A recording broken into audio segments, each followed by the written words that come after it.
Meu filho se casou com uma mulher rica. 3 anos depois, nossas famílias estavam fundindo empresas. Na celebração, meu filho viu a esposa dele colocar algo na minha bebida. Ele trocou os copos. Minutos depois, ela estava falando sem controle. Então, meu filho se aproximou e sussurrou para mim: "Espere meu discurso. Estou prestes a expor toda esta família." Eu estava parada no meio daquele salão de festas com lustre de cristal, rodeada por 200 pessoas em trajes de gala, quando percebi que minha nora acabava de tentar me drogar.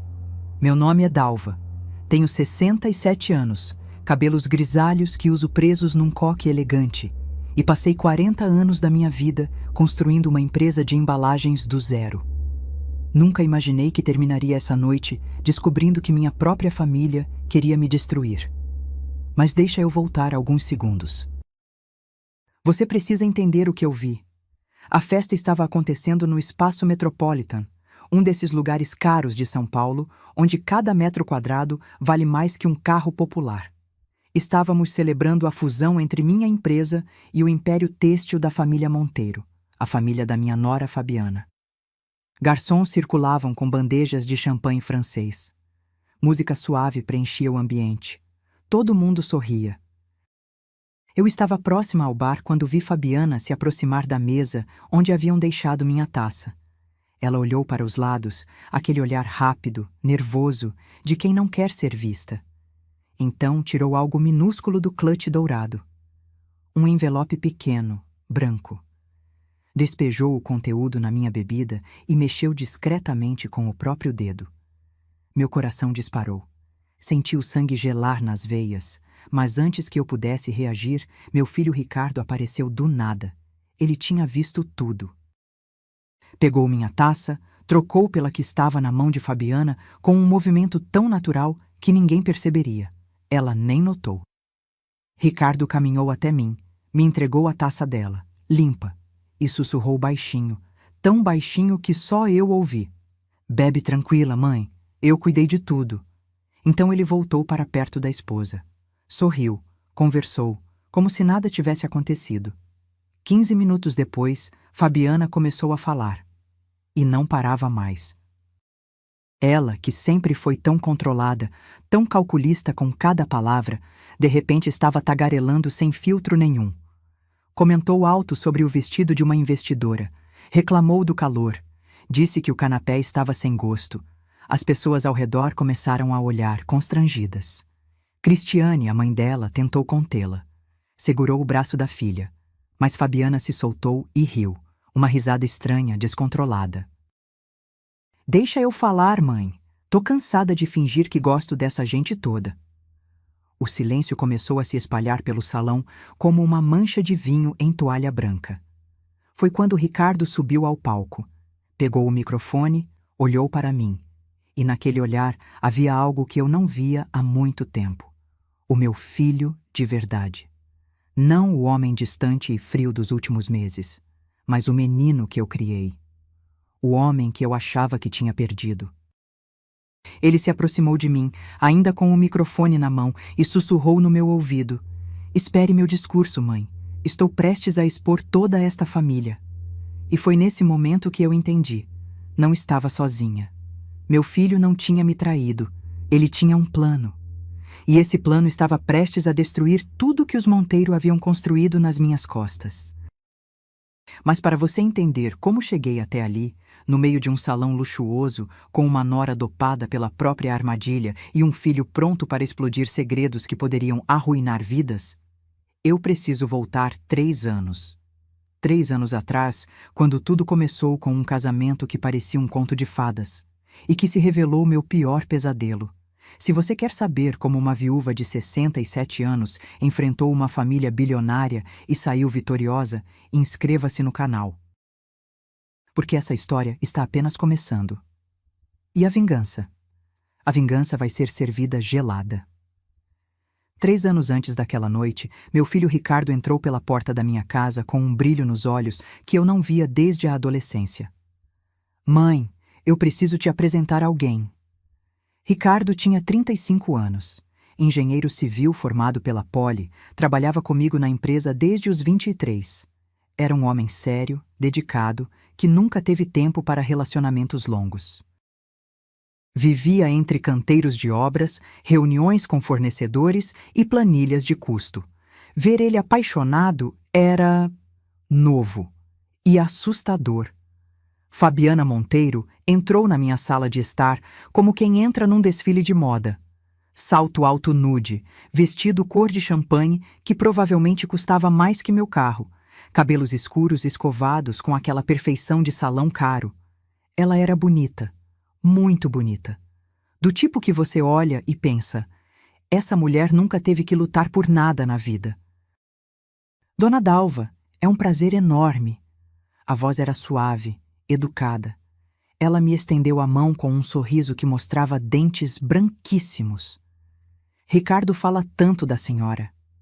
Aceitei o aperto de mão. A dela era macia, sem calos, unhas feitas em francesinha impecável. Minha mão, em comparação, tinha a pele mais áspera de quem passou décadas assinando contratos, visitando fábricas, carregando amostras de material. Naquele primeiro momento, senti algo estranho no estômago. Uma pontada que não consegui identificar, mas afastei o pensamento. Meu filho estava feliz. Isso era o que importava. Fabiana trabalha na área comercial da empresa da família, Ricardo explicou, sentando-se ao lado dela no sofá. A mão dele descansou naturalmente na coxa dela, gesto de intimidade. A gente se conheceu num evento da Fiesp há 8 meses. 8 meses, e eu estava sabendo agora. A família Monteiro tem o grupo Têxtil Monteiro, Fabiana completou, cruzando as pernas com elegância. Meu pai começou com uma tecelagem pequena em Americana e hoje a gente fornece tecido para as principais marcas do país.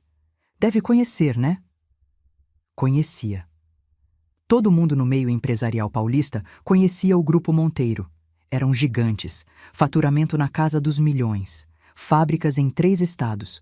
O tipo de empresa que a minha, por maior que tivesse ficado, ainda olhava de baixo.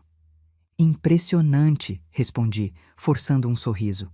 Deve ser uma responsabilidade grande. Ah, eu ainda estou aprendendo. Ela deu aquela risadinha modesta que não combinou com o brilho nos olhos. Papai quer que eu assuma a diretoria comercial ano que vem. Mas é muita pressão, sabe? Às vezes eu só queria ter uma vida mais simples. A palavra simples saiu da boca dela como quem fala de algo exótico, distante. Como se simplicidade fosse um conceito bonito em teoria, mas impraticável na prática. Ricardo olhava para ela como se estivesse vendo a Mona Lisa, completamente enfeitiçado. O namoro foi relâmpago. 8 meses de namoro escondido, e, de repente, noivado anunciado em jantar na casa dos Monteiro. Um jantar para o qual fui convidada apenas 48 horas antes. A mansão deles ficava num condomínio fechado em Alphaville. Portão com segurança armada, jardins que pareciam saídos de revista, piscina com borda infinita. A casa tinha 3 andares, home theater, adega climatizada. O tipo de lugar que você vê em novela. Evandro Monteiro, o pai de Fabiana, me cumprimentou com um aperto de mão firme demais. Homem alto, cabelos grisalhos impecavelmente penteados, terno que devia custar uns 10 mil reais. Dalva, prazer. Ouvi falar muito da sua empresa. O tom era cordial, mas havia algo condescendente. Como quem fala com um colega de trabalho menos importante. Embalagens, não é? Interessante. Mercado nichado. Nichado, mas estável, respondi, mantendo a voz firme. Faturamos 18 milhões ano passado. Ótimo, ótimo. Ele acenou com a cabeça, mas já estava olhando para outro lado. 18 milhões para ele era troco de padaria. Cristiane, a mãe de Fabiana, era uma versão mais velha da filha. Mesma elegância calculada, mesmo sorriso que não chegava aos olhos. Ela me avaliou dos pés à cabeça quando nos cumprimentamos. Que blusa bonita, Dalva. Tem um charme vintage. A blusa era nova. Comprei numa loja boa do shopping Iguatemi 3 semanas antes. Mas do jeito que ela falou, pareceu que eu estava usando roupa de brechó. Durante o jantar, fui colocada na ponta da mesa. Ricardo e Fabiana no centro, cercados pelos pais dela, irmão dela, cunhada. Eu, sozinha na ponta, ao lado de uma tia distante que mal me dirigiu a palavra. Foi ali, mastigando um risoto de fungo que provavelmente custou mais que minha conta de luz, que eu vi pela primeira vez. A forma como Cristiane olhava para mim. Não era desprezo aberto, era algo pior. Era como se eu não existisse, como se fosse um obstáculo temporário que logo seria removido. E Fabiana? Ela sorria, segurava a mão de Ricardo, falava sobre os planos de casamento, cerimônia na igreja, festa para 400 convidados, lua de mel na Europa. Mas quando nossos olhares se cruzaram por um segundo, vi algo gelado naqueles olhos castanhos, algo que dizia: "Você não pertence aqui." O casamento aconteceu 6 meses depois. Igreja lotada. Vestido que custou R$ 80.000. Festa no mesmo salão onde, anos depois, minha nora tentaria me drogar. Eu sentei na segunda fileira. A mãe do noivo sempre senta na primeira, mas Cristiane esqueceu de me avisar sobre o protocolo. Fiquei ali, assistindo meu único filho casar com uma mulher que eu não conhecia de verdade, cercada por pessoas que olhavam para mim como se eu fosse uma intrusa. Ricardo estava radiante. Fabiana, deslumbrante. E eu sorri. Chorei nas horas certas. Abracei meu filho. Desejei felicidades. Mas no fundo do peito, aquela pontada estranha estava de volta, só que agora era mais forte. Era como um alarme silencioso dizendo: "Cuidado, algo está muito errado." Eu deveria ter escutado, porque o que veio depois foi pior do que qualquer coisa que eu poderia imaginar. Os primeiros 6 meses de casamento foram uma masterclass em como destruir alguém sem levantar a voz. Fabiana era inteligente. Cruel, mas inteligente. Ela nunca me ofendia diretamente. Nunca gritava. Nunca fazia escândalos. O veneno vinha embrulhado em sorrisos, em gentilezas falsas, em frases que pareciam elogios, mas cortavam como lâmina afiada. A primeira vez aconteceu num almoço de domingo na casa deles. Ricardo tinha insistido para eu ir. "Mãe, você precisa conviver mais com a família da Fabi. Vocês vão se aproximar." Cheguei às 11h30, pontual como sempre. Trazia um pavê de chocolate que fiz de madrugada, receita da minha mãe, aquela que sempre fez sucesso em todo aniversário, todo Natal.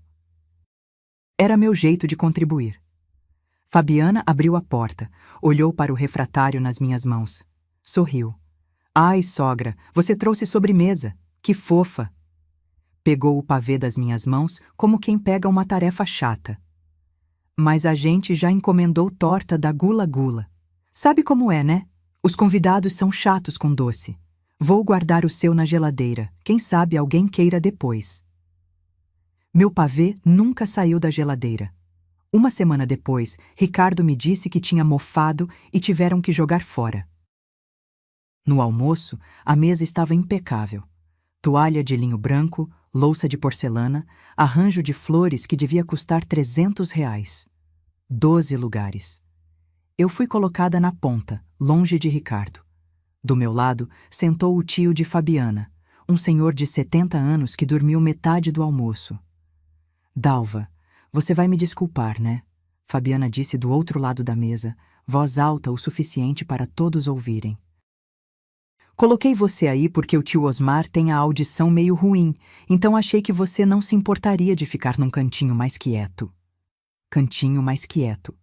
Como se eu fosse uma peça de decoração que precisava ser escondida. Cristiane, sentada à cabeceira, tomou um gole de vinho e me olhou com aquele sorrisinho que já estava me dando enjoo. "E como vai a sua empresinha, Dalva? Ricardo comentou que vocês perderam um cliente grande mês passado." Empresinha. A palavra saiu tão natural que quase passou despercebida. Quase. "Perdemos um cliente, mas ganhamos 3 maiores", respondi mantendo a voz firme. "Fechamos o trimestre com crescimento de 12%. "Ah, que bom!" Cristiane acenou com a mão, desinteressada. Essas pequenas empresas precisam se esforçar muito mesmo. Não é como ter uma marca consolidada, né? Deve ser tão cansativo. Pequena empresa, marca consolidada, cada palavra escolhida para me colocar no meu lugar. Evandro nem levantou os olhos do prato. Ricardo estava ocupado conversando com o irmão de Fabiana sobre futebol. Nem percebeu. 2 semanas depois, Fabiana apareceu na minha casa sem avisar. Bateu a porta às 3 da tarde, carregando sacolas de uma boutique caríssima do shopping Cidade Jardim. Sogra, posso entrar? Trouxe uma surpresinha para você. Surpresinha. A palavra já chegou carregada de condescendência. Ela entrou, olhou ao redor da minha sala com aquele olhar avaliativo. Minha casa é boa, 3 quartos, quintal, numa rua tranquila do Butantã. Comprei com o suor do meu trabalho. Decorei com gosto. Não é mansão, mas é minha. Que aconchegante, ela disse. E de novo, aquele tom, como quem elogia a casinha de boneca de uma criança. Abriu as sacolas em cima do sofá. Tirou 3 blusas, uma calça social, um blazer. Olha, eu estava fazendo compras e pensei em você. Achei que você precisava renovar o guarda-roupa. Sabe como é? A gente vai ficando mais velha e às vezes perde um pouco o estilo. Peguei uma das blusas. Era bonita, cara, mas era o tipo de roupa que ela usaria, não eu. Fabiana, eu não preciso. Ai, sogra, aceita, é presente. Você não vai me desapontar, né? O sorriso não vacilou, mas os olhos endureceram. Ricardo ia ficar chateado se soubesse que você recusou. Aceitei as roupas, porque era mais fácil do que criar atrito, porque eu ainda acreditava que podia ser só um mal-entendido. Que ela estava tentando se aproximar do jeito errado. Que idiota eu fui. Os jantares na mansão viraram rotina mensal, e em cada um deles eu era sistematicamente apagada. Cristiane falava sobre viagens para a Europa. Fabiana mostrava fotos de restaurantes estrelados. Evandro comentava sobre investimentos no mercado internacional. E eu sentava, comia, sorria, invisível, até que numa dessas noites a conversa virou para uma empresa. Ricardo, você já pensou em expandir? Evandro perguntou, cortando um filé mignon mal passado. A empresa da sua mãe tem potencial, mas vocês pensam pequeno demais. Pequeno? Ergui a cabeça. Dobramos o faturamento nos últimos 5 anos. Sim, mas 18 milhões... Ele fez uma pausa, como se estivesse calculando. É o que a gente fatura numa semana boa. Não tô diminuindo seu trabalho, Dalva. Mas é que... vocês poderiam ser tão mais. Ricardo ficou quieto. Não me defendeu. Só acenou com a cabeça, absorvendo as palavras do sogro como se fossem conselhos divinos. Papai tem razão, amor. Fabiana tocou o braço de Ricardo. Você é engenheiro brilhante, merece estar num patamar maior. Não acha, sogra? Todos os olhares se voltaram para mim. Meu filho já está num patamar excelente, respondi. Construímos aquela empresa juntos, do zero. Exatamente, Cristiane interveio sorrindo. Do zero. Mas agora ele tem acesso a outro nível.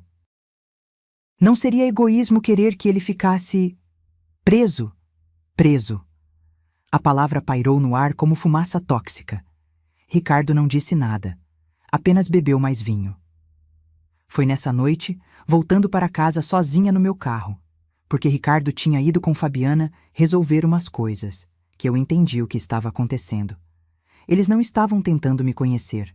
Estavam me medindo, me testando, verificando o quanto eu aguentaria antes de quebrar. E o pior, meu filho estava deixando. Eu dirigi pelas ruas vazias de São Paulo, mãos apertadas no volante, sentindo pela primeira vez desde a morte do meu marido aquela sensação horrível de solidão absoluta. Meu telefone vibrou. Mensagem de Ricardo. Mãe, desculpa não ter te dado carona. Amanhã a gente se fala. Boa noite. Boa noite. Como se tudo estivesse normal. Como se ele não tivesse me deixado sozinha numa mesa onde fui tratada como nada. Estacionei na garagem. Entrei em casa. Sentei no escuro da sala. E pela primeira vez em muito tempo, chorei, porque eu estava começando a perder meu filho e ainda não tinha ideia de que o pior estava por vir. 18 meses depois do casamento, Evandro Monteiro me convidou para almoçar, sozinhos. A reunião foi marcada num restaurante japonês chique na região da Faria Lima. Daqueles lugares onde executivos fecham negócios de milhões enquanto comem sushi de R$ 100 a peça. Cheguei 5 minutos adiantada, como sempre.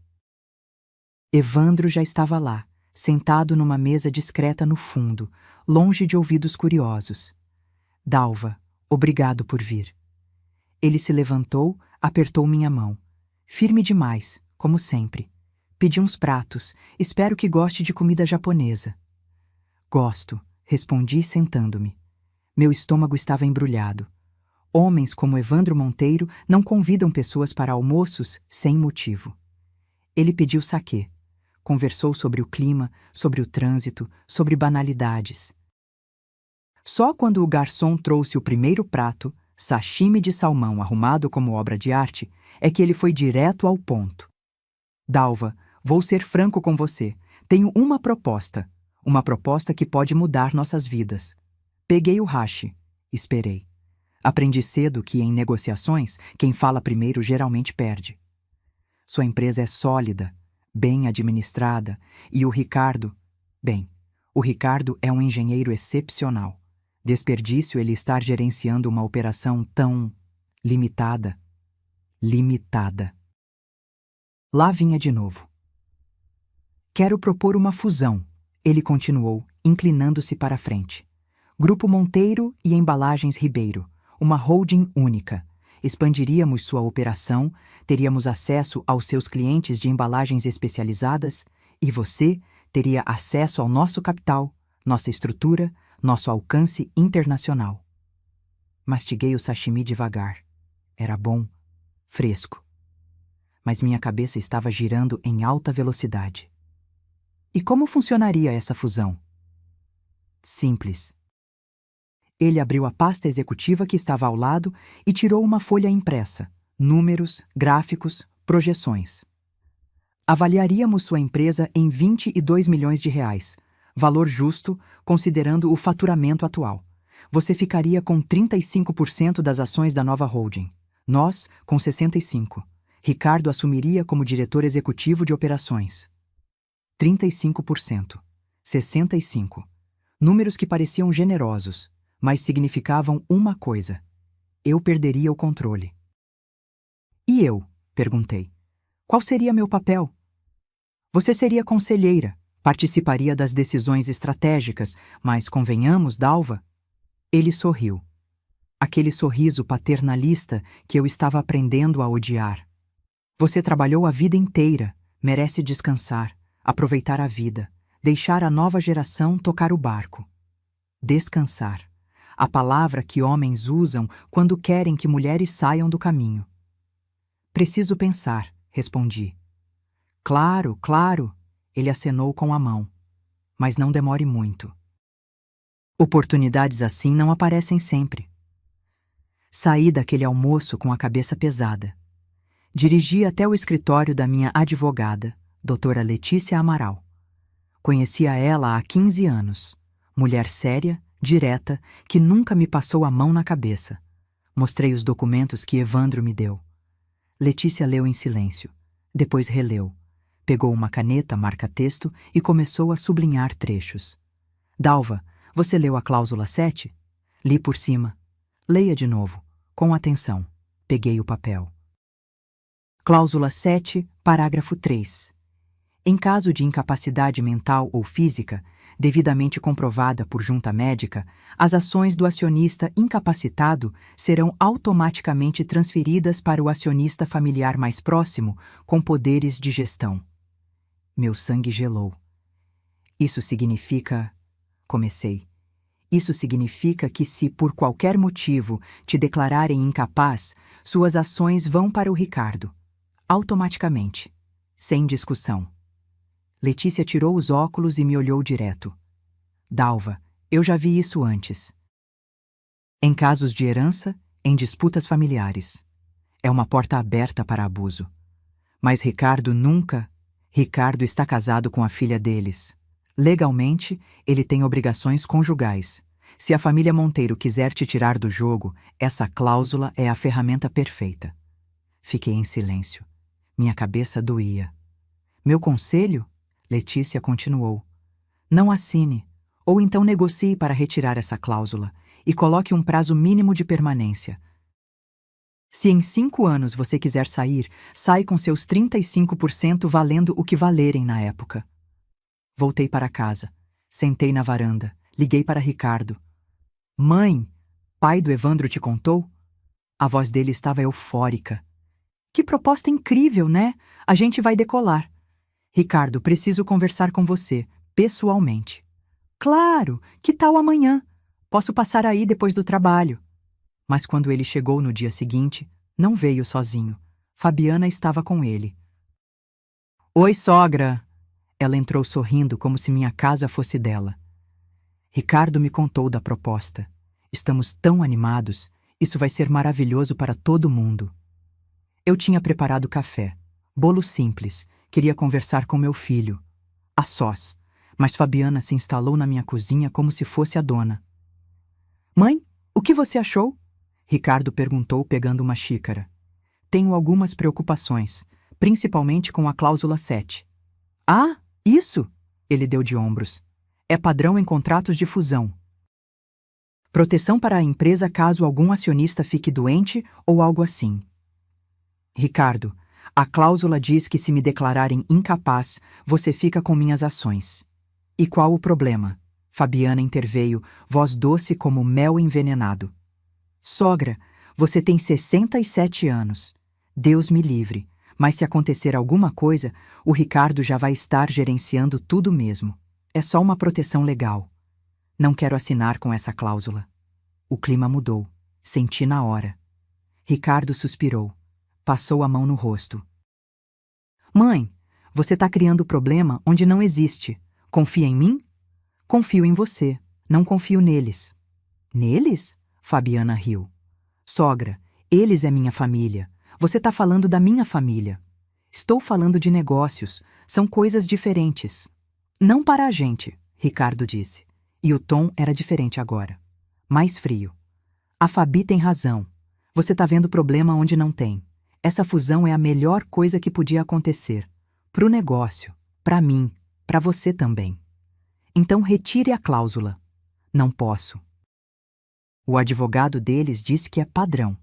Se a gente pedir para tirar, vai parecer falta de confiança. Pode até quebrar o negócio todo. Olhei para meu filho e vi um estranho. Alguém que repetia palavras que não eram dele.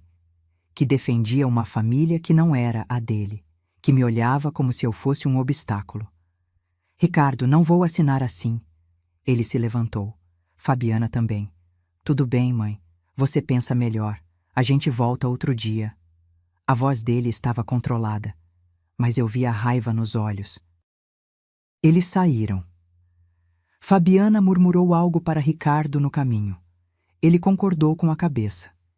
E eu fiquei ali, na minha cozinha vazia, com a sensação horrível de que tinha acabado de perder uma batalha que nem sabia que estava lutando.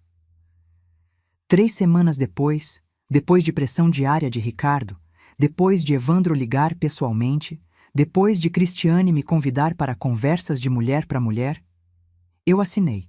Assinei porque estava cansada, porque queria paz. Porque meu filho garantiu que estava tudo certo. E porque, no fundo, eu ainda acreditava que família era sagrado. Que erro grotesco. A assinatura do contrato aconteceu numa terça-feira chuvosa de março, no escritório dos advogados do Grupo Monteiro. Um lugar intimidador na Avenida Paulista, 23º andar, com vista para a cidade inteira.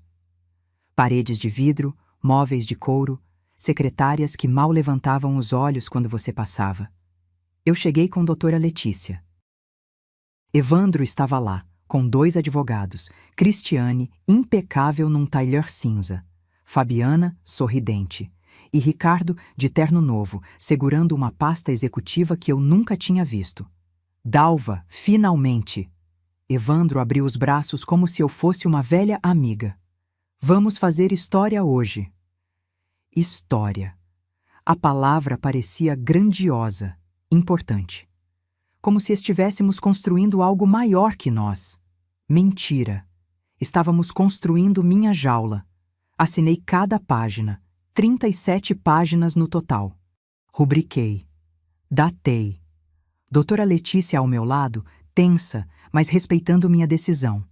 Quando terminei, Evandro abriu uma garrafa de champanhe francês. Brindamos. Tiramos fotos. Ricardo me abraçou. Obrigado por confiar, mãe. Você não vai se arrepender.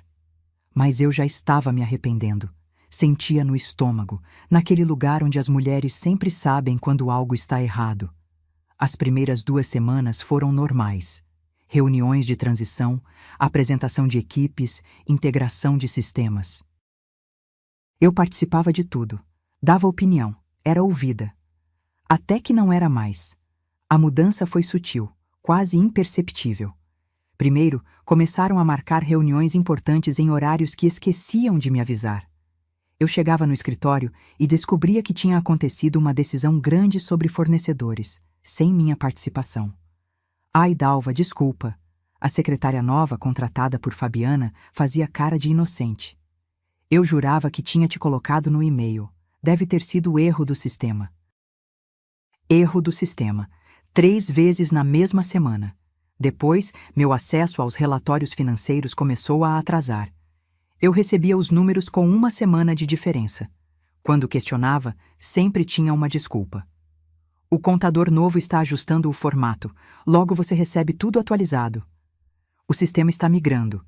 Então alguns dados ficaram temporariamente indisponíveis. Ricardo pediu para revisar antes de liberar. Você sabe, ele é perfeccionista. Temporariamente.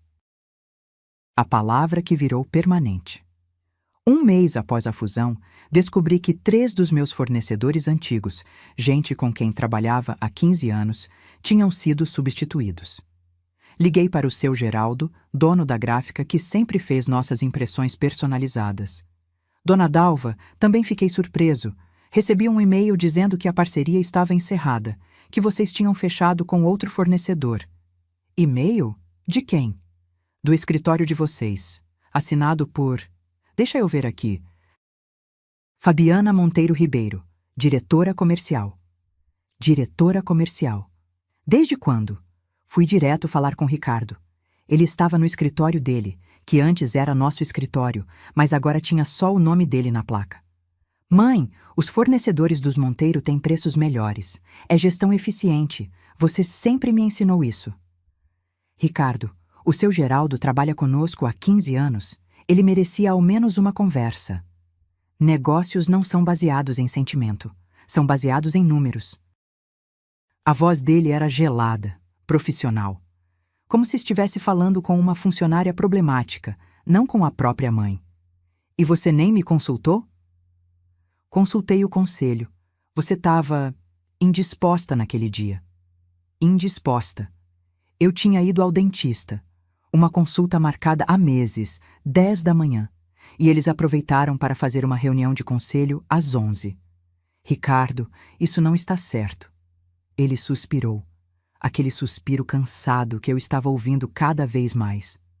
Mãe, talvez seja a hora de você relaxar um pouco, aproveitar a vida, deixar a gente tocar as coisas. Você trabalhou demais por tempo demais, merece descansar. Descansar. De novo aquela palavra maldita. Não quero descansar, quero trabalhar. É minha empresa. Era, agora é nossa, e eu sou o diretor executivo. O silêncio entre nós foi pesado como chumbo. Saí daquela sala sentindo que tinha perdido mais do que uma discussão. Tinha perdido meu filho. Os meses seguintes foram uma tortura lenta. Cada semana trazia uma nova humilhação disfarçada de eficiência. Minha sala foi realocada para um espaço menor, no fim do corredor. Para você ficar mais tranquila, sem o barulho da produção. Meu assistente administrativo foi transferido para outro departamento. Ele é jovem, precisa de desafios maiores. Minhas ideias em reuniões eram educadamente ignoradas. Interessante, Dalva. Vamos avaliar. E nunca mais se tocava no assunto. Pior de tudo, o lucro estava crescendo. A empresa estava indo bem. Os números não mentiam. A fusão estava funcionando, financeiramente. Mas eu estava sendo apagada, sistematicamente, metodicamente, como quem apaga um erro de lápis. Comecei a ir menos ao escritório. Não porque quisesse, mas porque cada ida era uma dose de humilhação que eu não sabia mais como engolir. Ricardo raramente me ligava. Quando ligava, era para falar de números, de metas, de estratégias. Nunca perguntava como eu estava. Se eu estava bem. Se estava feliz. Fabiana postava fotos nas redes sociais. Ela e Ricardo em eventos empresariais, sorridentes, poderosos. Construindo o futuro juntos, dizia a legenda. E eu? Eu via aquelas fotos sentada no sofá da minha casa, às 11 da noite, com uma xícara de chá frio na mão, me perguntando onde foi que eu errei, onde foi que perdi meu filho, onde foi que entreguei tudo que construí. Uma noite, 6 meses após a fusão, recebi uma ligação estranha. Número desconhecido. Hesitei, mas atendi. Dona Dalva? Aqui é Joana. Eu trabalhava na casa da família Monteiro. Joana. O nome não me dizia nada.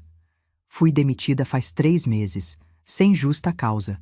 Mas eu sei de coisas que a senhora precisa saber. Meu coração acelerou. Pode falar. Não pelo telefone, eles podem estar gravando. Mas se a senhora quiser se encontrar comigo, tem coisas sobre a Fabiana e a dona Cristiane que vão fazer a senhora entender o que está acontecendo de verdade. Quando? Amanhã, 3 da tarde. Café na Rua Augusta, próximo ao metrô Consolação. Esquina. Eu uso um casaco vermelho. Ela desligou antes que eu pudesse perguntar mais. Fiquei acordada a noite inteira. Parte de mim achava que era pegadinha, paranoia, coisa da minha cabeça cansada. Mas a outra parte, aquela parte que sempre me guiou certo nos negócios, aquele instinto que me fez sobreviver 40 anos num mercado dominado por homens, essa parte dizia: vá, escute o que ela tem a dizer. E foi o que eu fiz. No dia seguinte, às 3 em ponto, eu estava sentada naquele café, mãos suadas, coração disparado. Vi uma mulher de uns 40 e poucos anos entrar, casaco vermelho, olhos nervosos. Ela me viu e veio direto. Sentou-se na minha frente, pegou minha mão e disse a frase que mudou tudo. Dona Dalva, eles estão planejando te declarar incapaz e seu filho sabe de tudo. Mas deixa eu voltar um pouco. Porque antes daquela ligação de Joana, 3 meses antes daquele café na Augusta, eu já tinha ouvido algo que me gelou a alma. Foi num sábado de manhã. Ricardo tinha pedido para eu ir ao escritório dele, não o nosso escritório da empresa, mas o home office que ele montou na mansão que dividiu com Fabiana depois do casamento. Uma casa enorme em Moema, com portaria 24 horas e jardim que mais parecia parque. Mãe, preciso que você assine uns documentos. Nada demais, só ajustes contratuais de rotina. Ajustes de rotina. Outra expressão que eu estava aprendendo a desconfiar. Cheguei às 10 da manhã. Toquei a campainha. Ninguém atendeu. Esperei. Toquei de novo. Nada. Liguei para Ricardo. Caixa postal. Já estava voltando para o carro quando vi a empregada. Não Joana, era outra, mais nova, abrindo o portão lateral para colocar lixo para fora. Dona Dalva, desculpa, ninguém ouviu a campainha. Entra, entra. O doutor Ricardo está no escritório dele. Entrei. A casa estava silenciosa, aquele silêncio pesado de mansão grande com pouca gente dentro. A empregada me indicou o caminho, corredor comprido, escada, segundo andar, última porta à direita. Subi devagar. Meus joelhos não eram mais os mesmos de 20 anos atrás. Cada degrau reclamava. Quando cheguei perto da porta do escritório, ouvi vozes femininas, Fabiana e outra mulher. A porta estava entreaberta, só uma fresta. Ia bater quando ouvi meu nome. A Dalva está completamente de fora agora. Foi mais fácil do que eu imaginava. Era a voz de Fabiana. Aquela voz doce que usava comigo em público, mas agora tinha uma dureza, um prazer quase sádico. Congelei. Minha mão parou no ar, a centímetros da madeira. Você tem certeza que o Ricardo vai seguir o plano até o fim? A outra voz. Cristiane. Reconheci imediatamente. Mãe, eu conheço meu marido. Ele é ambicioso, e ambição é fácil de manipular. Ele quer crescer, quer ser grande. E a velha? A velha é o passado. Ele já entendeu isso. Velha. A palavra saiu tão naturalmente que doeu mais do que qualquer tapa na cara. Mas e se ela resistir? Cristiane insistiu. E se ela começar a fazer perguntas sobre os médicos? Médicos? Que médicos? Não vai. A gente foi cuidadosa. Os exames de rotina dela passam pela nossa clínica agora. O Dr. Tavares já sabe o que fazer. Resultados alterados, pareceres sobre declínio cognitivo compatível com a idade, essas coisas. Tudo muito técnico, muito legal. Meu coração estava batendo tão alto que tive medo de que elas ouvissem. E quando você acha que conseguimos pedir a avaliação formal? Mais alguns meses. A gente precisa construir um histórico. 3, 4 laudos mostrando esquecimento, confusão, dificuldade com decisões complexas. Depois, é só convocar a junta médica que a cláusula pede. Com os documentos que a gente tem, nenhum juiz vai questionar. Cláusula. A maldita cláusula 7. Foi genial colocar aquilo no contrato. Cristiane riu. Uma risada baixa, satisfeita. Seu pai teve a ideia depois do que fizemos com a tia Berenice. Funcionou perfeitamente com ela. Vai funcionar com a Dalva também. Tia Berenice. Eu tinha ouvido esse nome. Uma tia de Evandro que tinha tido uma empresa de confecções. Empresa que, segundo comentários vagos em jantares, passou para o sobrinho cuidar porque ela ficou doente. Doente. Ou declarada doente. E depois que a gente conseguir a transferência das ações? Fabiana perguntou. Aí você segura o Ricardo por mais uns 2 anos. Tempo suficiente para consolidar tudo. Depois, se quiser se divorciar e ficar com o Rodrigo... Rodrigo. Quem era Rodrigo? Não fala o nome dele aqui, mãe. Ninguém pode saber ainda. Desculpa, filha, mas você tem certeza que o Ricardo não desconfia de nada? Absoluta. Ele está tão focado em virar esse diretor executivo importante que nem percebe que estou com outro há 1 ano. Homem apaixonado por poder é cego para todo o resto. Elas riram. As duas. Como se estivessem planejando uma festa surpresa, não a destruição completa da minha vida. Agora só falta esperar o momento certo, Fabiana continuou.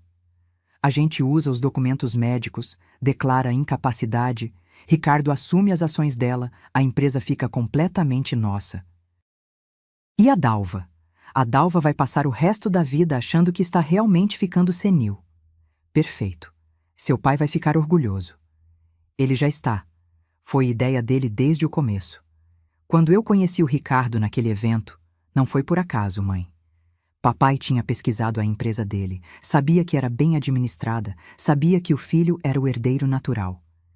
Eu só precisei fazer meu papel. Meu papel. Seduzir meu filho. Entrar na nossa família. Destruir tudo. E a velha nunca desconfiou? Acho que desconfiou no começo. Mas mulher dessa geração é tão boba, tão carente de afeto familiar. Você joga uns presentinhos, faz uns elogios falsos e elas derretem. Foi patético como foi fácil. Minhas pernas estavam tremendo. Encostei na parede do corredor, tentando processar o que estava ouvindo. Escutei passos dentro da sala. Elas estavam se movendo. Bom, vou descer. Preciso terminar de arrumar as coisas para o almoço. Cristiane. Pânico. Se elas abrissem a porta agora, me veriam ali. Saberiam que ouvi tudo. Me virei e desci a escada o mais rápido que minhas pernas permitiram. Cada degrau era uma eternidade. Meu joelho esquerdo reclamava, mas eu ignorei a dor. Cheguei no térreo. A empregada estava na cozinha. Saí pela porta lateral, a mesma que ela tinha usado para o lixo. Fui direto para o carro. Sentei no banco do motorista, mãos tremendo tanto que demorei 3 tentativas para colocar a chave na ignição. Dirigi até um estacionamento público, parei e finalmente deixei sair. Chorei. Chorei como não chorava desde o funeral do meu marido. Soluços que sacudiam meu corpo inteiro. Raiva, desespero, medo, tudo misturado numa dor que parecia não ter fim.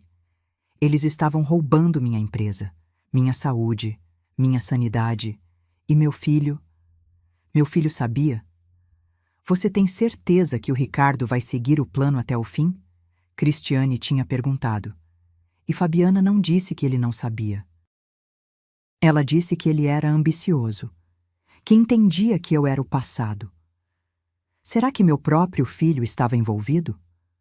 A dúvida foi pior que a certeza. Porque a certeza você pode combater. Mas a dúvida? A dúvida corrói por dentro como ácido. Fiquei naquele estacionamento por 2 horas, apenas sentada, respirando, tentando entender o que fazer. Ligar para a polícia? Dizer o quê? Que ouvi uma conversa através de uma porta? Que desconfio que vão falsificar laudos médicos? Confrontar Ricardo?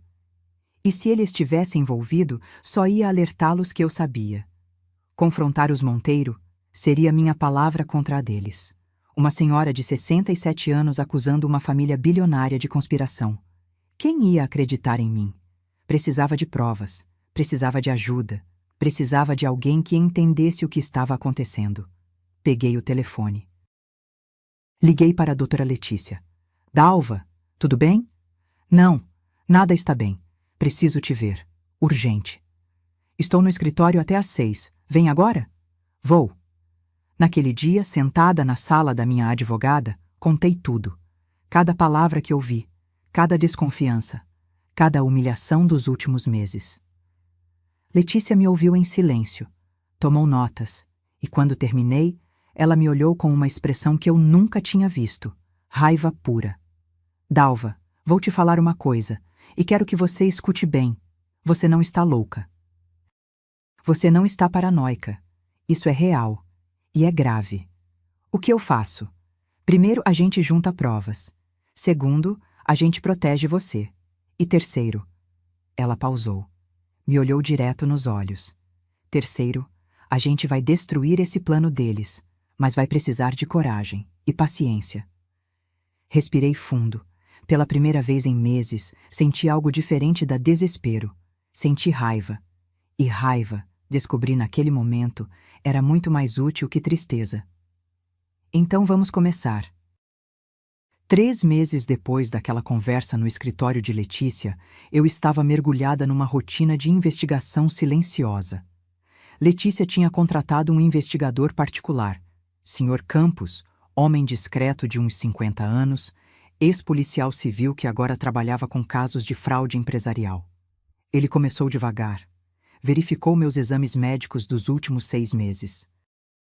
Descobriu que 3 deles tinham sido realizados na Clínica Santorini, uma clínica particular caríssima em Pinheiros, que Fabiana tinha sugerido que eu usasse. Para você ter o melhor atendimento, sogra. Lá eles tratam você como rainha.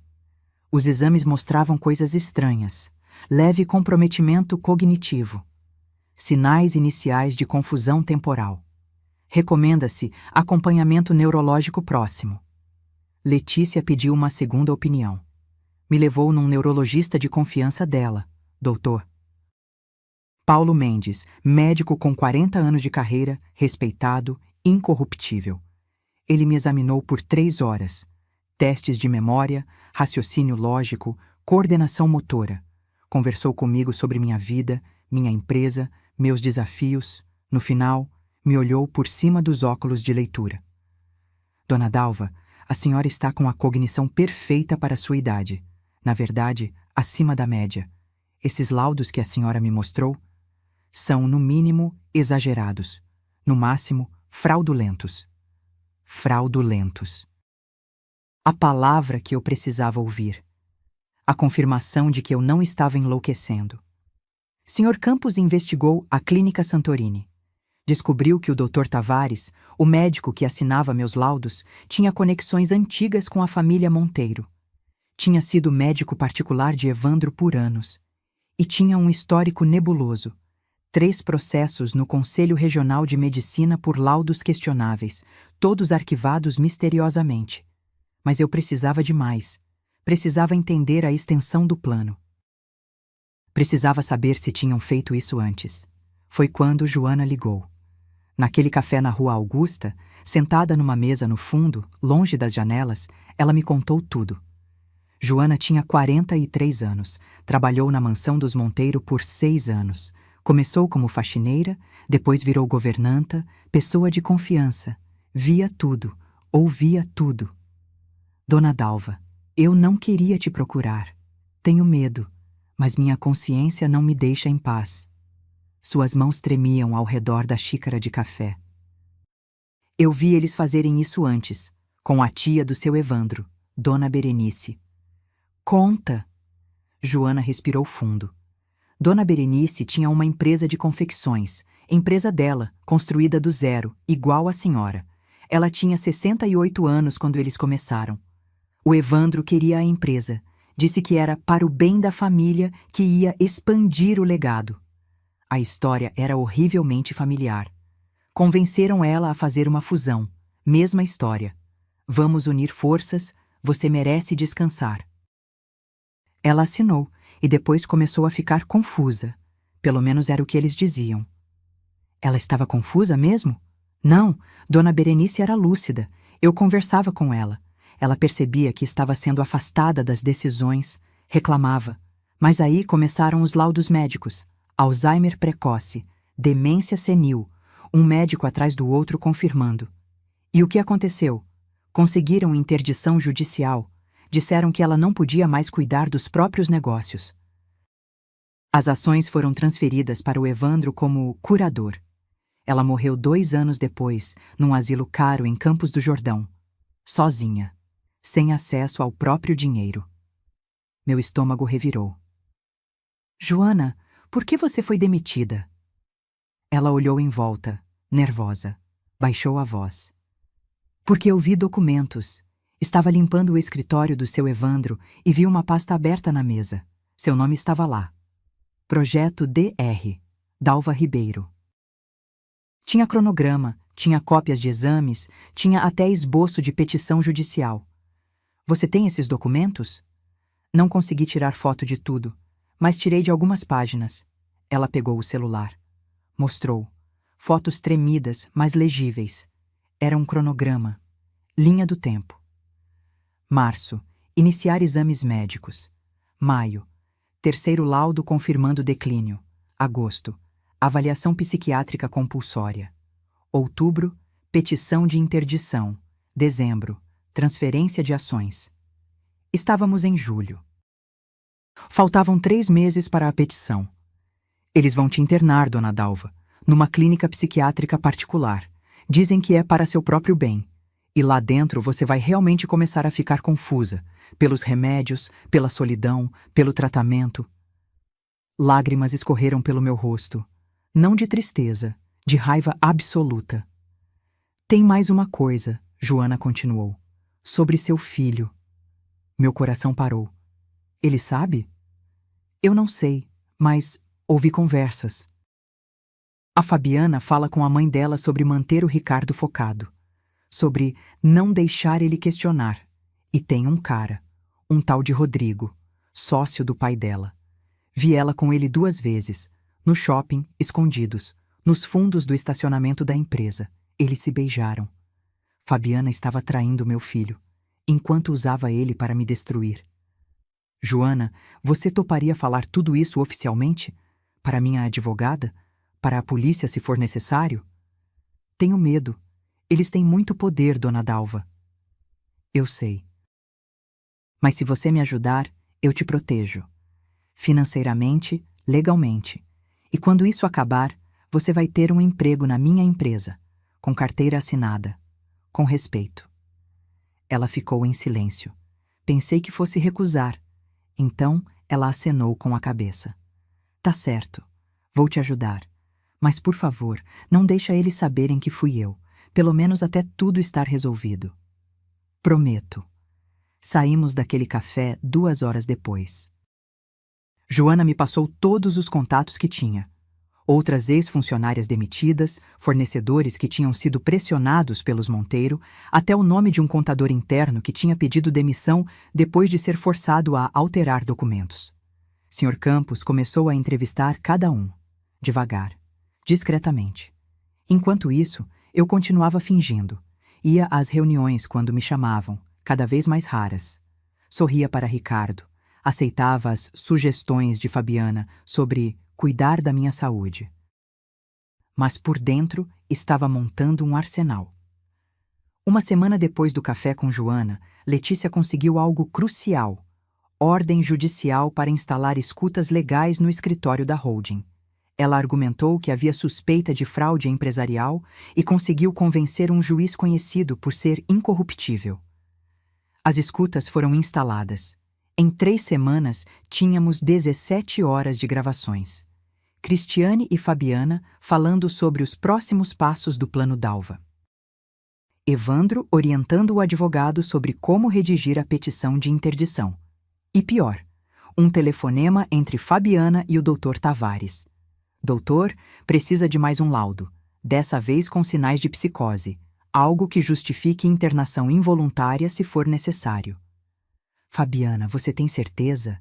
Isso pode chamar atenção. Meu pai vai te pagar 50 mil reais a mais. Você faz ou não faz? Faço. 50 mil reais. O preço para destruir minha sanidade. Quando Letícia me mostrou as transcrições, fiquei em silêncio por longos minutos. Então perguntei a única coisa que importava. E o Ricardo? Ele aparece em alguma gravação? Ela hesitou. Procurou nos papéis. Não diretamente, mas tem uma conversa entre Fabiana e a mãe onde ela diz: Ricardo está perguntando demais sobre a saúde da mãe dele, preciso distraí-lo. Perguntando demais. Será que ele estava desconfiando? Ou apenas sendo filho preocupado enquanto assinava embaixo de tudo? Eu não sabia. E isso me corroía. Dalva, a gente tem material suficiente para ir à polícia agora, Letícia disse. Fraude, falsidade ideológica, associação criminosa. Eles vão ser presos. Não. Como não? Quero mais. Quero que eles se exponham completamente, na frente de todos. Quero que o mundo veja o que essa família é de verdade. Letícia me olhou como se estivesse vendo outra pessoa. E talvez estivesse. Porque a Dalva frágil, a mãe carente que aceitava humilhações com um sorriso no rosto, tinha morrido. No lugar dela, nasceu uma mulher que sabia exatamente o que queria: justiça e vingança. Durante 3 semanas após descobrir as gravações, vivi num inferno particular. Não o inferno de ser perseguida pelos Monteiro. Esse eu já conhecia. Mas o inferno da dúvida sobre meu próprio filho. Toda noite, deitada na cama, olhando para o teto escuro, eu repassava cada conversa, cada gesto, cada olhar de Ricardo nos últimos 2 anos. O filho que me abraçava no Dia das Mães e dizia: "Te amo, mãe." O homem que me cortava nas reuniões e dizia: "Isso não é mais sua responsabilidade." Qual era real? Ou os dois eram? Comecei a observá-lo obsessivamente. Cada vez que nos encontrávamos, cada vez mais raro, eu analisava tudo. A linguagem corporal, o tom de voz. Se ele olhava nos meus olhos quando falava. Num jantar na casa deles, forçado, tenso, cheio de silêncios constrangedores, Fabiana comentou sobre minha memória fraca. "Sogra, você me ligou 3 vezes ontem perguntando a mesma coisa. Tá tudo bem?" Mentira descarada. Eu não tinha ligado nenhuma vez. Mas ela plantava essas sementes na frente de Ricardo constantemente. Olhei para meu filho, esperando que ele me defendesse. Que dissesse: "Não, amor, minha mãe não fez isso." Ele não disse nada. Só comeu. Cortou o bife com precisão cirúrgica. Mastigou, engoliu, como se eu não estivesse ali. "Ricardo", chamei. Minha voz saiu mais firme que pretendia. Eu não liguei para sua esposa ontem. Ele finalmente levantou os olhos. Mãe, talvez você não se lembre. Acontece. Com a idade. Não tem nada a ver com idade. Eu não liguei. Verifique o histórico do telefone dela se quiser. Fabiana deu aquela risadinha. Ai, sogra, não precisa ficar nervosa. Foi só um comentário. Um comentário mentiroso. O clima mudou. Fabiana parou de sorrir. Ricardo largou os talheres. Mãe, por favor, não vamos fazer uma cena. Cena? Estou defendendo minha sanidade. Sua esposa está dizendo que fiz algo que não fiz. Fabi não quis ofender. Você está interpretando mal. Interpretando mal. Repeti devagar. Como interpretar isso, Ricardo? Como interpretar que vocês estão constantemente insinuando que estou perdendo a cabeça? Silêncio pesado. Fabiana olhou para Ricardo. Uma troca rápida de olhares que eu não consegui decifrar. Ninguém está dizendo isso, Ricardo falou, controlado demais. Mas convenhamos, mãe. Você anda esquecida. Anda diferente. Diferente como? Mais paranoica, questionando tudo, criando conflitos onde não existem. Paranoica. A palavra foi como um tiro. Era assim que começava. Você questiona, te chamam de paranoica. Você se defende, te chamam de agressiva. Você busca provas, te chamam de obcecada. E no final, te internam. Saí daquela casa mais cedo. Inventei dor de cabeça. Ricardo nem se ofereceu para me levar até o carro. No caminho de volta, chorei tanto que precisei encostar na Marginal Pinheiros. Carros passavam em alta velocidade. Luzes da cidade borravam pela janela molhada de chuva. Liguei para Letícia. Era quase meia-noite. Dalva? O que houve? Eu não aguento mais. Não aguento não saber se meu filho está me traindo ou se está sendo usado. Então descobre. Como? Conversa com ele, sozinha. Sem a Fabiana por perto, olho no olho. Você vai saber. E se eu souber que ele está envolvido? O que faço? Letícia ficou em silêncio. Depois disse, com uma gentileza rara. Aí você chora. Você sofre.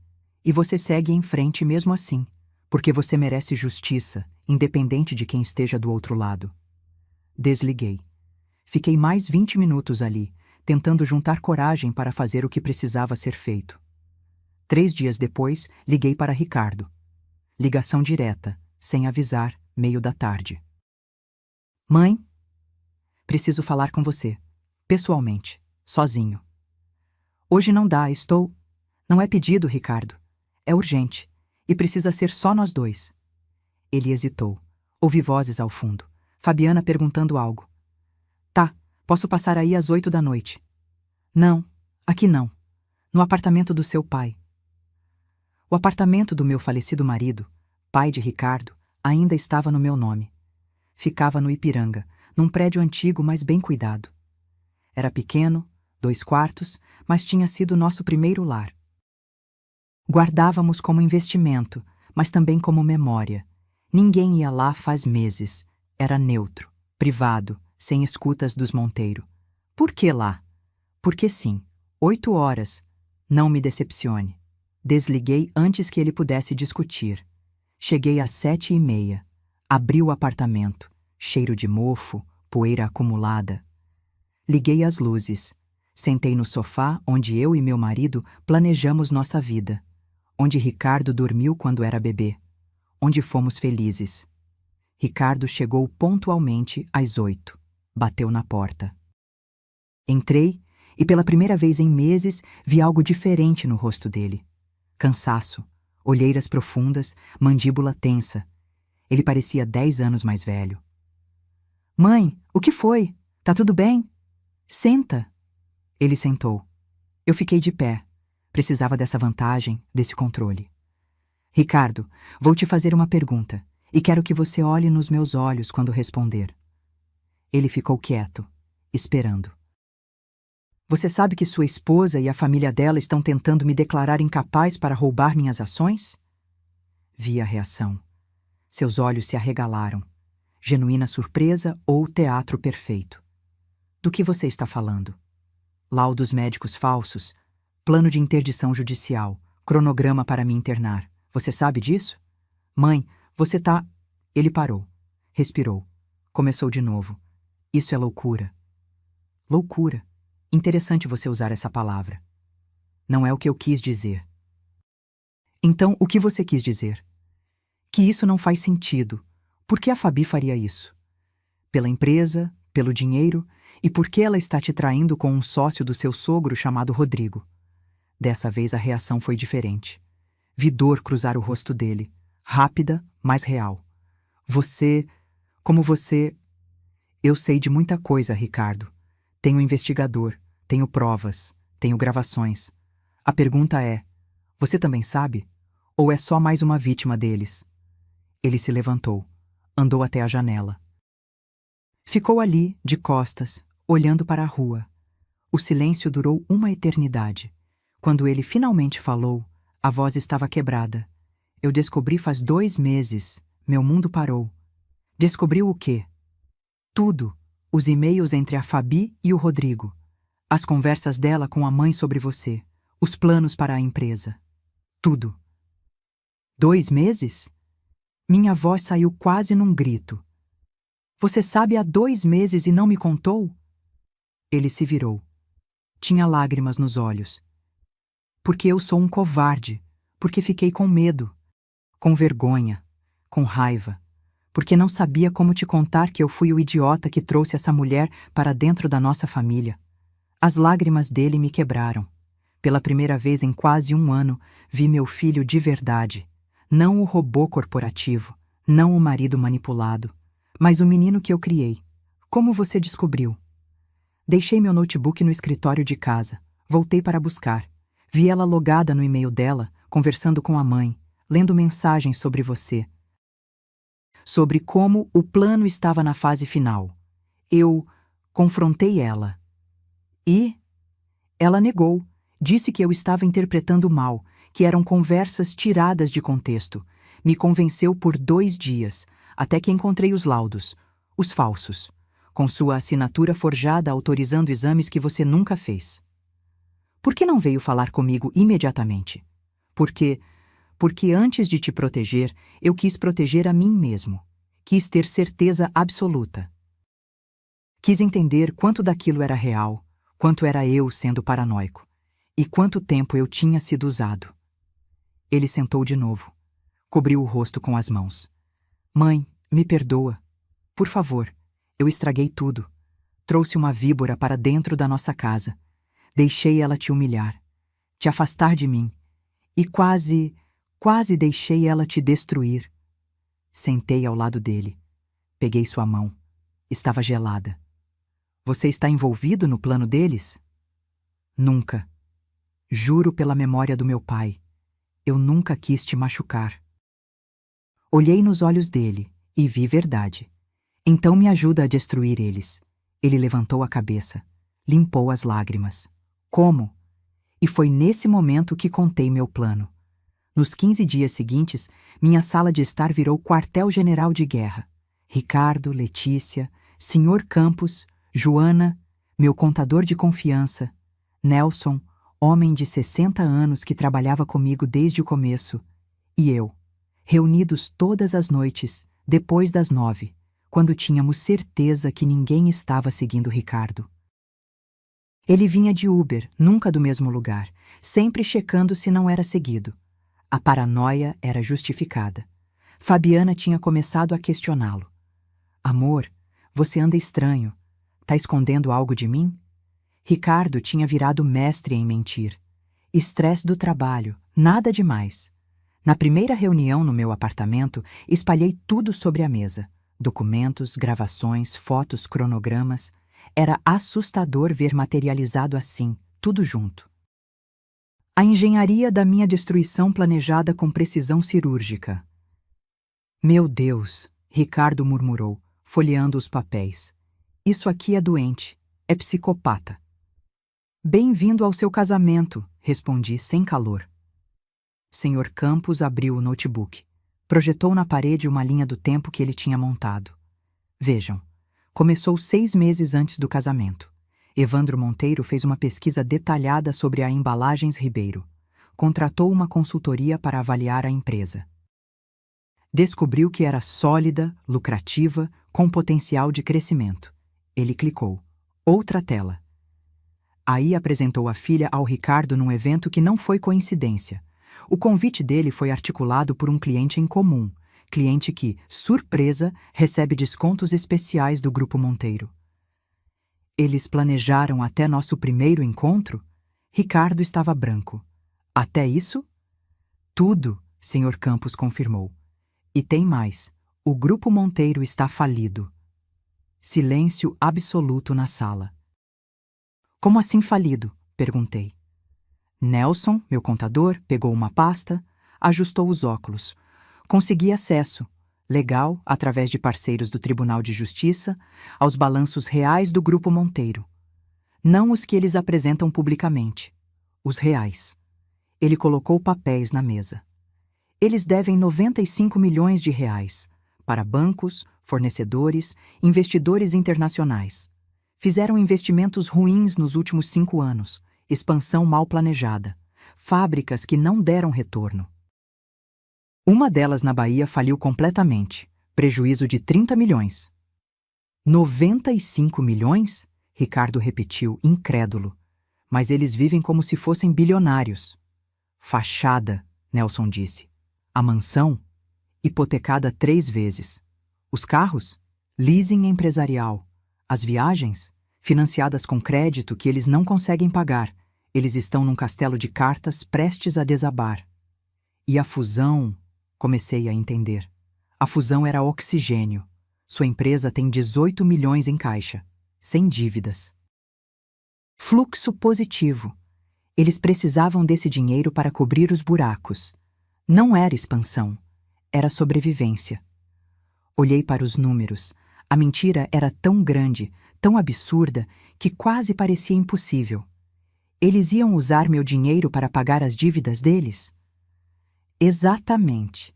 E depois, com você fora do caminho, Ricardo seria só um funcionário.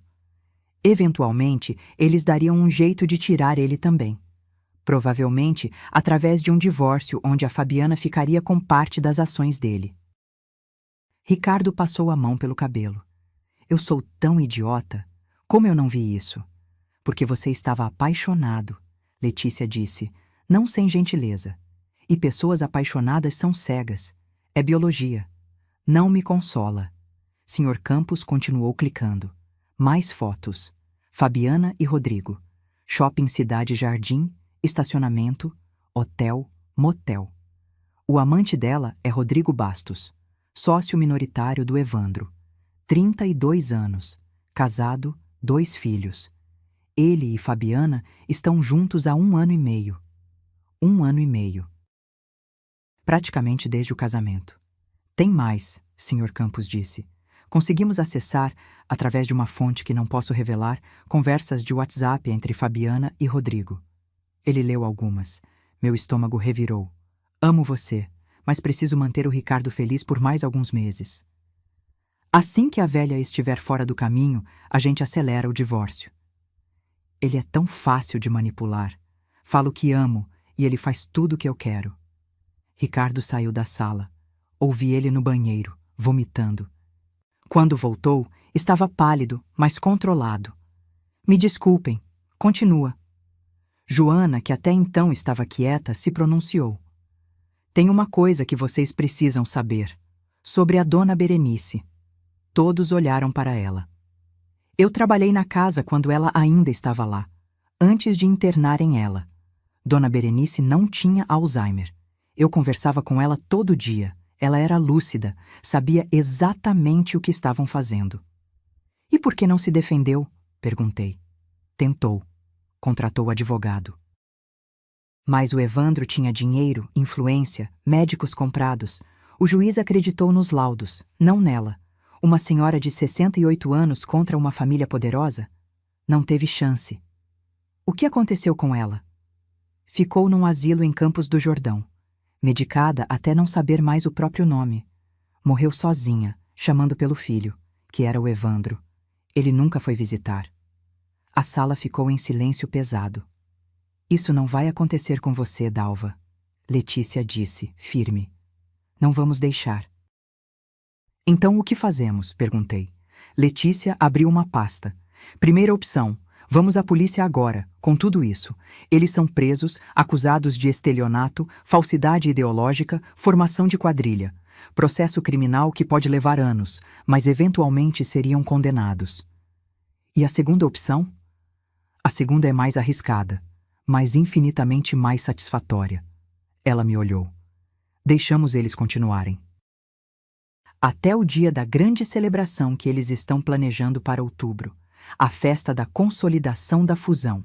Investidores, imprensa, autoridades, palco enorme, holofotes. E no meio da festa, na frente de todo mundo, a gente explode tudo. Exposição pública, murmurou o Sr. Campos. Humilhação completa. Exatamente. Eles não vão só para a prisão. Vão perder reputação, credibilidade, contratos. Vão virar escândalo nacional. Ricardo se levantou, caminhou pela sala. Isso significa que eu preciso continuar fingindo, por mais 2 meses, dormindo do lado dela, ouvindo ela mentir, sendo cúmplice passivo. Sim, Letícia respondeu. E vai ser horrível, mas é necessário. Eu faço. Ele olhou para mim. Mãe, eu faço. Por você. Pelo que eles tentaram fazer com você. Olhei para meu filho. Vi determinação e raiva. Então vamos fazer isso, decidi. Mas tem que ser perfeito. Um erro e eles nos destroem. Nelson pegou uma caneta. Vou precisar de acesso aos documentos financeiros reais deles. Quanto mais provas de fraude fiscal, melhor. Consigo isso, Ricardo disse. Tenho acesso ao sistema. Posso baixar tudo sem deixar rastro. E eu continuo juntando depoimentos de ex-funcionários, Joana completou. Sr. Campos acenou. Vou intensificar a vigilância. Cada movimento deles vai estar documentado. Letícia olhou para mim.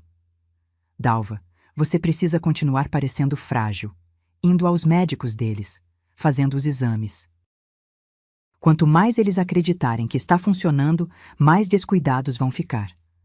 Vou ser a velhinha confusa que eles querem que eu seja, prometi. Até o momento de mostrar quem eu realmente sou. Ricardo veio até mim, me abraçou, forte. Me perdoa, mãe, por tudo. Já te perdoei, agora vamos consertar essa bagunça, juntos. Naquela noite, depois que todos foram embora, fiquei sozinha na sala olhando para a parede cheia de documentos. Eles tinham me subestimado. Acharam que uma viúva de 67 anos seria presa fácil. Esqueceram que eu construí uma empresa do zero, num país onde mulheres não eram levadas a sério. Esqueceram que eu sobrevivi à morte do meu marido e não quebrei. Esqueceram que engenharia não é só construir. É também saber exatamente onde atacar para derrubar tudo. E eu ia derrubar o império deles, tijolo por tijolo. Os 2 meses seguintes foram teatro puro. E Ricardo descobriu que era melhor ator do que imaginava. Todas as manhãs, ele acordava ao lado de Fabiana, beijava sua testa, dizia bom dia, amor. Tomavam café juntos. Ele perguntava sobre os planos dela para o dia. Ela mentia. Ele fingia acreditar. À noite, nos encontrávamos. Ele chegava no meu apartamento destruído. Não sei quanto tempo mais aguento, mãe. É nojento. Ela me toca e eu sinto vontade de gritar. Mais 6 semanas, eu dizia. Aguenta só mais 6 semanas. Mas aconteceu algo que ninguém planejou. Ricardo estava no escritório de casa numa quarta-feira à tarde. Fabiana tinha saído, disse que ia ao salão. Ricardo sabia que era mentira. Ela ia se encontrar com Rodrigo no apartamento dele no Itaim. Ele aproveitou. Foi até o home office dela, algo que ela mantinha trancado. Mas Ricardo tinha aprendido a abrir sem deixar marcas. 3 semanas praticando com uma fechadura idêntica que comprou. Estava baixando arquivos do computador dela num pendrive quando encontrou uma pasta escondida. Senha protegida. Mas Fabiana era previsível. A senha era a data de nascimento do pai dela. Dentro da pasta, contratos, acordos pré-nupciais e um documento que fez o sangue dele gelar. Petição de divórcio, minuta preliminar, datada de 3 meses no futuro. Janeiro, com advogado já contratado, pedindo metade dos bens de Ricardo, que incluiriam as ações que ele herdaria de mim após a interdição. Mas o pior não era isso. Tinha outro documento. Acordo de partilha, simulação. Nele estava detalhado.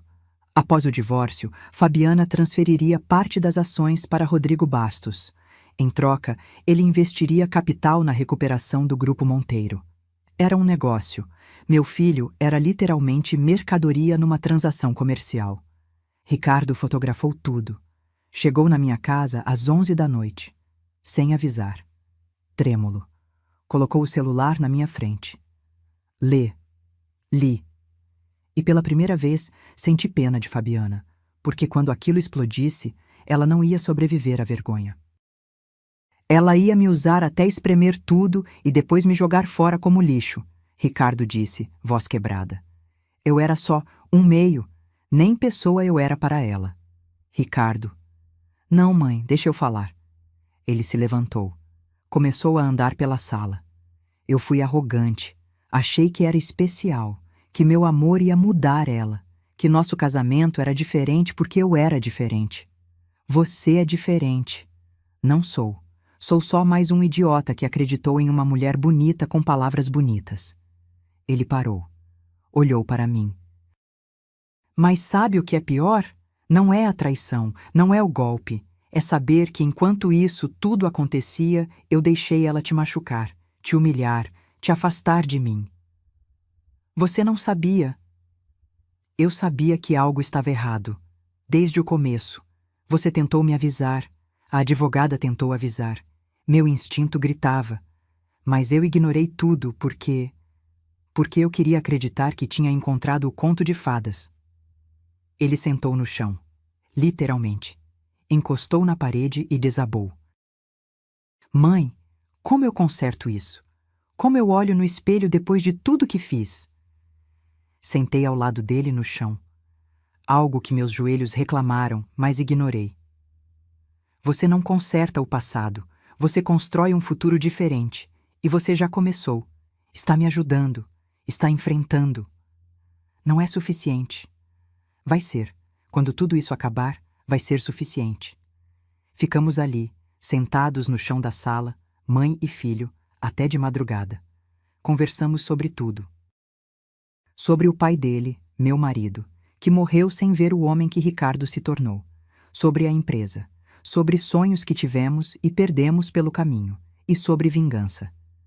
Mãe, eu quero fazer mais do que expor eles. Quero que doa. Vai doer. Acredita em mim. Não, quero que doa mais. Ele me olhou e vi algo perigoso ali. Quero que eles percam tudo, não só a reputação, não só a empresa, tudo. Foi quando tive a ideia. Ricardo, você tem acesso aos contratos internacionais deles? Tenho. Por quê? Porque se eles estão devendo 95 milhões, os credores internacionais não sabem que a empresa está falida. Se soubessem, pediriam liquidação imediata. E se alguém avisasse esses credores?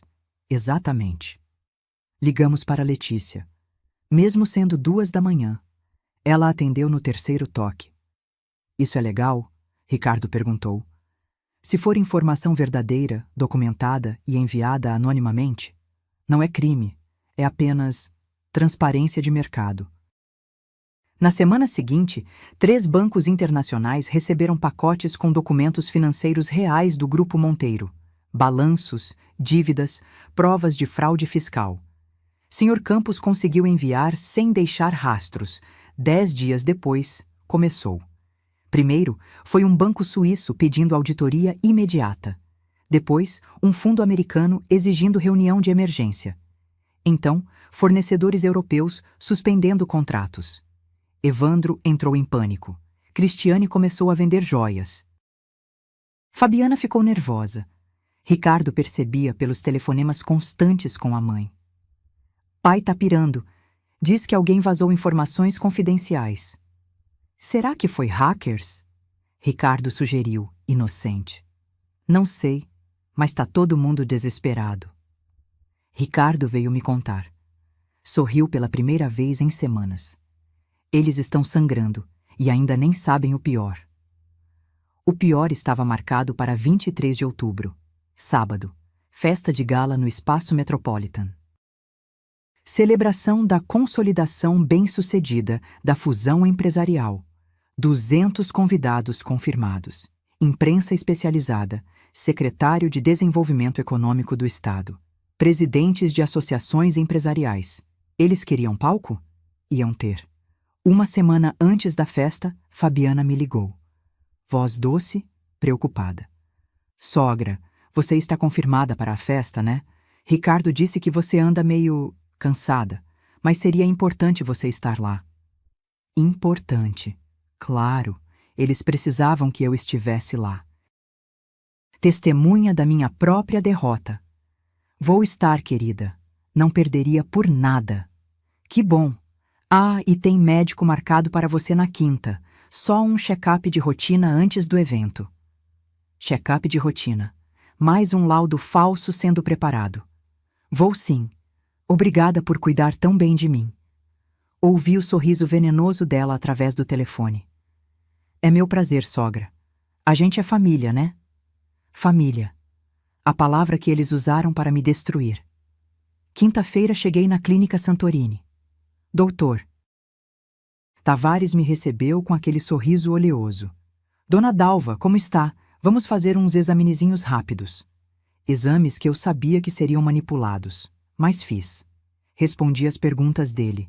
Fingi confusão quando ele pediu para eu repetir sequências de números. Interessante. Ele anotava, preocupado. Vou precisar recomendar um acompanhamento mais próximo. Saí de lá com outro laudo. Agravamento do quadro cognitivo. Recomenda-se avaliação para possível internação assistida. Ou internação assistida. Palavras bonitas para prisão. Levei o laudo para Letícia. Ela fez cópia autenticada. Mais uma prova contra eles. Dalva, você tem certeza que quer ir até o fim? Podemos parar isso agora. Tenho absoluta certeza. Eles cavaram essa cova. Agora vão deitar nela. Sábado, 23 de outubro. Acordei às 6 da manhã. Tomei banho demorado. Coloquei o vestido que comprei especialmente para a ocasião. Azul marinho, elegante, poderoso. Nada de velhinha frágil. Prendi o cabelo num coque. Coloquei o colar de pérolas barrocas que foi da minha mãe. E o relógio de bolso do meu falecido marido no bolso do blazer que usei por cima. Quando me olhei no espelho, vi quem eu realmente era. Uma mulher de 67 anos que tinha construído um império. E que estava prestes a destruir outro. Cheguei ao Espaço Metropolitan às 7 da noite. O salão estava transformado. Lustres de cristal refletindo luz dourada. Arranjos florais enormes, orquídeas brancas, rosas importadas, mesas com toalhas de linho, talheres de prata. Um palco montado no fundo com telão gigante e sistema de som profissional. Dinheiro que eles não tinham, bancando uma festa para impressionar pessoas que logo descobririam a farsa. Fabiana me recebeu na entrada. Vestido longo dourado, decote generoso, cabelos soltos em cachos perfeitos. Parecia uma princesa, ou uma cobra enfeitada. Sogra, que linda você está.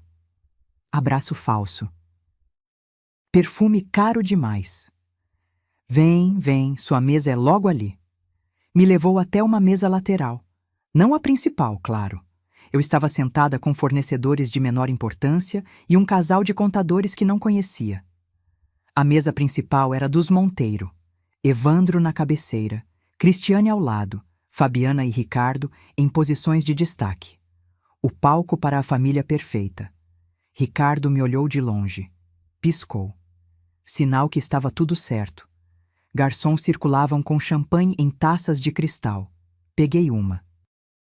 Fui até o bar. Precisava de 1 minuto para me centrar, revisar o plano mentalmente. Foi quando vi Fabiana se aproximando da mesa onde tinham deixado minha bolsa. Olhou em volta, rápida, nervosa. Tirou algo minúsculo do clutch dela, um envelope branco, pequeno. Despejou o conteúdo na taça de champanhe que estava marcada com um pequeno guardanapo de papel com minha inicial bordada. Detalhe. Eles tinham pensado em cada detalhe. Ela mexeu a bebida com o próprio dedo de leve. Olhou em volta de novo. Voltou para a mesa principal sorrindo. Meu coração disparou. Ali estava. O momento. A tentativa de me drogar na frente de 200 pessoas, sabendo que ninguém veria, ninguém suspeitaria. Mas alguém viu. Ricardo estava posicionado estrategicamente. Ele tinha observado tudo de um ângulo que Fabiana não percebeu. Quando ela voltou para a mesa, ele levantou. Foi até o bar, pegou uma taça nova de champanhe. Caminhou até onde estava minha taça marcada. E num movimento tão natural que parecia acidental, trocou as taças. Colocou a dela, limpa, no lugar onde estava a minha envenenada, e levou a envenenada de volta para a mesa principal, colocando-a exatamente onde Fabiana iria sentar. Voltei para minha mesa. Bebi da taça nova que Ricardo tinha colocado para mim. Água com gás e limão, nada mais. 10 minutos depois, o jantar foi servido. Entrada de carpaccio, prato principal de filé com risoto, sobremesa de petit gâteau. Cada prato mais caro que o anterior. Observei Fabiana. Ela comeu pouco, bebia champanhe constantemente. Nervosa? Ou apenas seguindo o roteiro daquela noite? Por volta das 9, começou. Primeiro foi sutil. Fabiana falou um pouco alto demais. Riu de algo que não tinha graça. Cristiane olhou para ela, franzindo a testa. Depois ficou pior. Esse carpaccio tá horrível, Fabiana disse alto o suficiente para a mesa ao lado ouvir. Gastamos uma fortuna nessa festa e a comida tá uma porcaria. Evandro tentou acalmá-la. Filha, baixa o tom. Não vou baixar nada, tô cansada de fingir. Ela riu. Uma risada estranha, desconexa. Todo mundo aqui fingindo que somos bem-sucedidos quando a gente tá afundado em dívida. Silêncio começou a se espalhar pelas mesas próximas. Pessoas parando de comer, olhando. Cristiane segurou o braço de Fabiana. Para, agora. Me solta, mãe! Fabiana se levantou. A cadeira raspou no chão, barulho estridente. Vocês são uns hipócritas, todos vocês. Acham que não sei que papai tá falido? Que a gente tá usando o dinheiro da velha ali? Ela apontou para mim. Para cobrir nossos buracos? Velha ali. As palavras ecoaram pelo salão. 200 pessoas olharam para mim. Depois, para ela. O clima mudou instantaneamente. Ricardo se levantou. Tentou guiá-la para fora. Amor, vamos tomar um ar. Não me toca! Ela empurrou ele. Você é tão idiota, tão fácil de manipular. Eu nem gosto de você, nunca gostei. Casei por interesse e você nem percebeu. Gaspes pelo salão. Cristiane tinha ficado branca, Evandro vermelho. Fabiana continuou, as palavras saindo sem controle, sem filtro. A gente planejou tudo, desde o começo. Conhecer você, casar, fundir as empresas, declarar sua mãe doida e ficar com tudo. Foi tudo um plano, e funcionou. Vocês são todos tão burros. Ela riu de novo, histérica, cambaleou.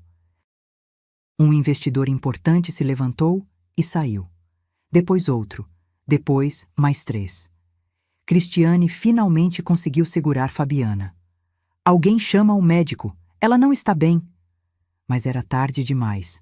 As comportas tinham se aberto e Fabiana continuava vomitando verdades. E o Rodrigo é melhor que você na cama. Muito melhor.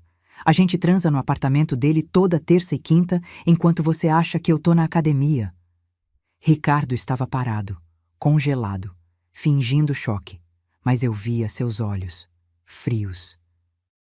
Calculados, esperando o momento certo. Evandro tentou tomar o controle. Subiu ao microfone. Peço desculpas a todos. Minha filha não está se sentindo bem.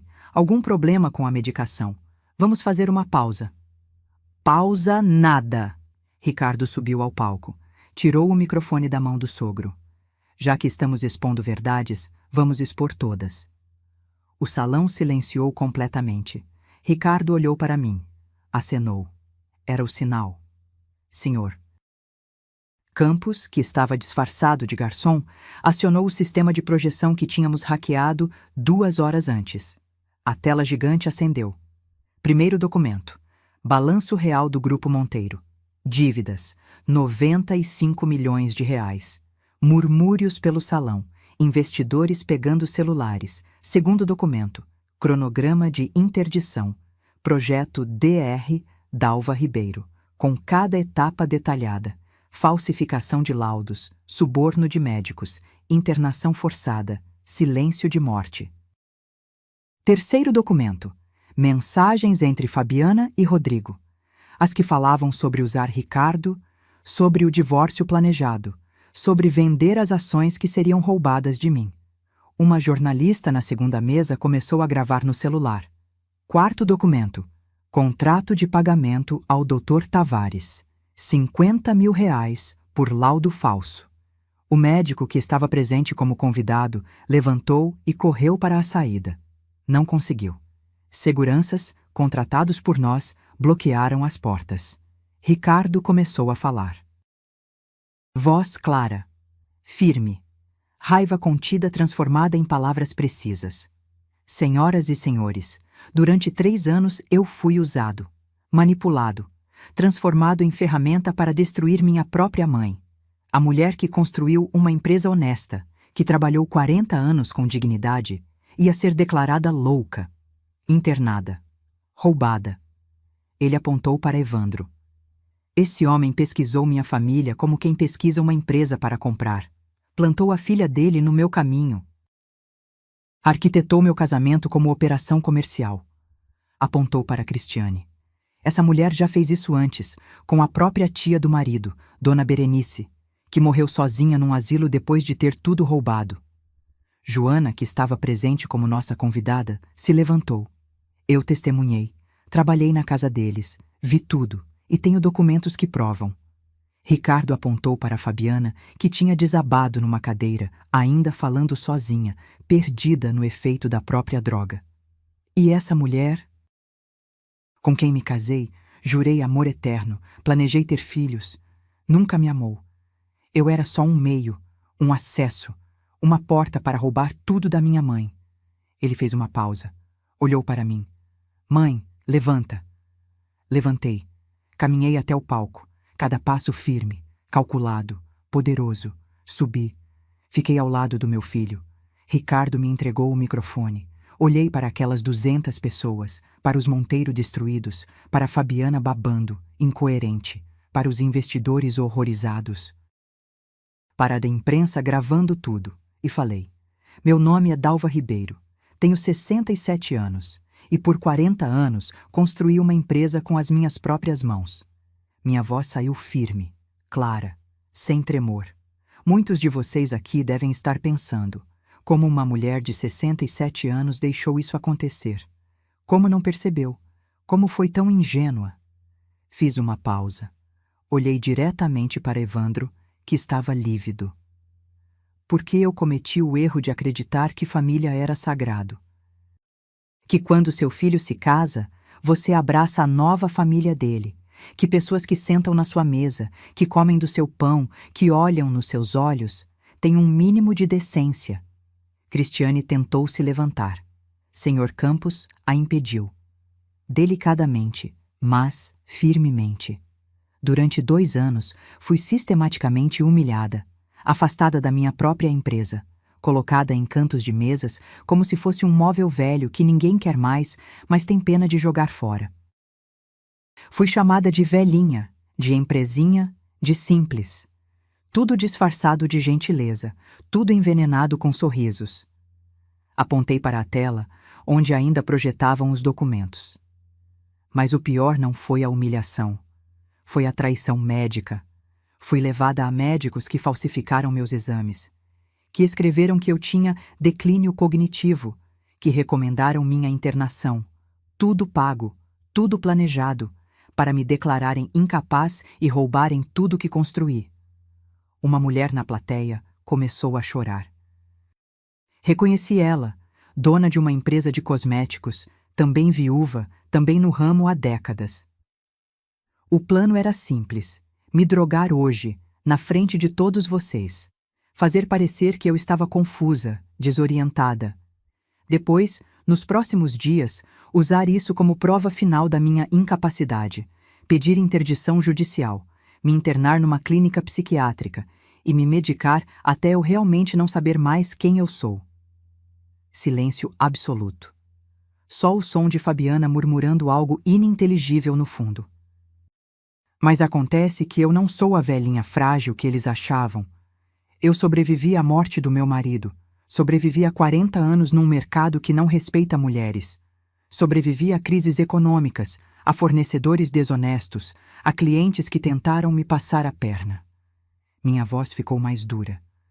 E quando percebi o que estava acontecendo, eu fiz o que sempre fiz. Investiguei, juntei provas, contratei os melhores profissionais e arquitetei a queda deles com a mesma precisão que eles arquitetaram a minha. Olhei para Ricardo, meu filho, que eles também usaram, também manipularam, descobriu a verdade a tempo, e juntos nós viramos o jogo. Ricardo pegou o microfone de volta. A bebida que minha esposa colocou droga, um coquetel de benzodiazepínico com relaxante muscular, era para minha mãe. Mas eu troquei os copos. E agora vocês estão vendo o resultado. Uma mulher falando sem controle, revelando segredos, expondo o plano inteiro. Porque a verdade, quando você tira os filtros, sempre aparece. Ele fez um sinal. As portas se abriram. 3 homens entraram. 2 policiais federais e um promotor que Letícia tinha contatado dias antes. Evandro Monteiro, Cristiane Monteiro, Fabiana Monteiro Ribeiro e Doutor. Armando Tavares estão sendo presos neste momento por estelionato, falsidade ideológica, falsificação de documento particular, associação criminosa e tentativa de cárcere privado através de internação fraudulenta. Os policiais se aproximaram. Evandro tentou protestar. Isso é um absurdo. Vocês não podem. Podemos e vamos, o promotor interrompeu. Temos 72 horas de gravações legalmente obtidas através de ordem judicial. Temos depoimentos de 7 ex-funcionários. Temos laudos médicos contraditórios e provas de pagamentos ilícitos. Vocês vão responder por tudo. Cristiane finalmente quebrou. Começou a chorar. Lágrimas de crocodilo. Dalva, pelo amor de Deus, pensa no seu neto, no filho que a Fabiana ia te dar. Fabiana estava tomando anticoncepcional escondido, Ricardo disse, gelado. Encontrei a cartela. Ela nunca quis ter filho comigo, era só mais uma mentira. Algemas nos pulsos de Evandro, depois Cristiane. Doutor Tavares tentou correr, foi contido. Fabiana mal conseguia ficar em pé, foi carregada por uma policial feminina. Enquanto os levavam, a jornalista da segunda mesa levantou. Dona Dalva, a senhora vai processar civilmente também? Olhei para Letícia, que estava na entrada. Ela acenou. Sim, processo de danos morais no valor de 12 milhões de reais, e a fusão empresarial está sendo desfeita judicialmente neste exato momento. Minha empresa volta a ser completamente minha. E os ativos do Grupo Monteiro que foram misturados com os meus serão penhorados para cobrir as dívidas que eles têm. Outro jornalista. O Grupo Monteiro vai falir? Vai. E os credores internacionais já foram notificados da situação real da empresa. Os processos de cobrança devem começar na segunda-feira. A jornalista de novo. E o seu filho? Como fica o casamento? Ricardo se aproximou do microfone. Estou entrando com pedido de divórcio por justa causa na segunda-feira. Adultério comprovado, casamento fraudulento desde o início. Não quero nada que veio dela. Só quero distância. Ele olhou para mim. E quero reconstruir a relação com minha mãe, que eu quase destruí por cegueira, por arrogância, por achar que sabia mais que ela. Desci do palco. Ricardo desceu comigo. Os convidados abriram caminho. Alguns aplaudiram, outros apenas olhavam, chocados. Na saída, a empresária de cosméticos que tinha chorado me parou. Dona Dalva, obrigada. Obrigada por mostrar que a gente não precisa aceitar ser tratada como descartável só porque ficamos mais velhas. Abracei ela. Nunca aceite. Nunca. Nos meses seguintes foi guerra jurídica, mas guerra que já estava ganha. Evandro, Cristiane e Dr. Tavares foram condenados. 3 anos de prisão em regime semiaberto para Evandro e Cristiane. 5 anos para o médico por ter feito isso múltiplas vezes com outros pacientes. O Conselho de Medicina descobriu mais 6 casos. Fabiana pegou 2 anos, convertidos em prestação de serviços e tornozeleira eletrônica porque era ré primária. Mas perdeu tudo. A reputação, o patrimônio da família, o amante. Rodrigo voltou correndo para a esposa quando o escândalo estourou. O Grupo Monteiro faliu oficialmente em março do ano seguinte. A mansão foi leiloada, os carros apreendidos, as fábricas vendidas para cobrir dívidas. Vi Cristiane uma última vez, num corredor do fórum. Ela estava magra, cabelos mal cuidados, sem a elegância de antes. Me olhou. Abriu a boca para falar algo. Mas não saiu som. Passei por ela sem dizer nada, porque não havia nada a dizer. Ela tinha cavado a própria ruína. Minha empresa prosperou. Sem a fusão, sem as sanguessugas, voltei a comandar tudo. Ricardo ao meu lado, mas agora como parceiro verdadeiro, respeitoso, humilde. Contratei Joana como gerente de recursos humanos. Ela merecia e era incrivelmente competente. Doei R$500 mil para uma ONG que ajuda mulheres vítimas de abuso psicológico familiar, porque eu sei que não sou a única e quero que outras tenham chance de se defender. No fim do ano seguinte, faturamos 35 milhões. Crescimento orgânico, honesto, construído com trabalho. Uma noite, Ricardo apareceu em casa. Trazia flores, margaridas brancas, minhas favoritas. Mãe, eu nunca vou conseguir pedir desculpas o suficiente. Então para de pedir. E continua me provando todo dia que aprendeu. Ele sorriu. Aquele sorriso que eu não via há anos. Do meu filho de verdade. Trato feito. Hoje, quando olho para trás, não sinto raiva. Sinto cansaço às vezes. Tristeza pelo tempo perdido. Mas principalmente sinto orgulho. Porque eu poderia ter aceitado. Poderia ter me deixado definhar, me medicar, me convencer que era louca. Mas não aceitei. Lutei. Com inteligência, com estratégia, com toda a força que 40 anos de mercado me ensinaram. E venci. Se esta história tocou você, se você conhece alguém que passou ou está passando por algo parecido, deixe seu comentário. Conte de onde você está assistindo e se inscreva no canal, porque histórias de resistência, de mulheres que não aceitam ser apagadas, precisam ser contadas, precisam ser ouvidas.